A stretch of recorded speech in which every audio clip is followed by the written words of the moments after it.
ನಾಡಿನ ಸಮಸ್ತ ಜನತೆಗೆ ಬಸವ ಜಯಂತಿಯ ಶುಭಾಶಯಗಳು. ಶುಭ ಕೋರುವವರು ಜಿಸಿ ಗೋವರ್ಧನ್, ಯುವ ಮುಖಂಡರು, ಅರಸೀಕೆರೆ.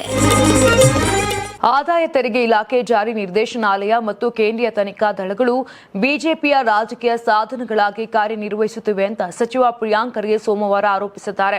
ಮಾಧ್ಯಮ ಪ್ರತಿನಿಧಿಗಳೊಂದಿಗೆ ಮಾತನಾಡಿದ ಖರ್ಗೆ, ಬಿಟ್ಕಾಯಿನ್ ಅಕ್ರಮ ವಹಿವಾಟು ಪ್ರಕರಣದ ಪ್ರಮುಖ ಆರೋಪಿ ಶ್ರೀ ಕೃಷ್ಣ ರಮೇಶ್ ಉರ್ಫ್ ಶ್ರೀಕಿ ಜೊತೆ ಹಣಕಾಸು ವಹಿವಾಟು ನಡೆಸಿರುವ ಸಂಬಂಧ ಕಾಂಗ್ರೆಸ್ ಶಾಸಕ ಎನ್ಎ ಆರಿಸ್ ಮತ್ತು ಅವರ ಇಬ್ಬರು ಪುತ್ರರಿಗೆ ಸಂಬಂಧಿಸಿದ ಸ್ಥಳಗಳ ಮೇಲೆ ಜಾರಿ ನಿರ್ದೇಶನಾಲಯದ ಶೋಧಗಳನ್ನು ಖಂಡಿಸಿದರು ಮತ್ತು ದಾಳಿಗಳಿಗೆ ಕಾರಣ ಸ್ಪಷ್ಟವಾಗಿಲ್ಲ ಎಂದು ಹೇಳಿದರು.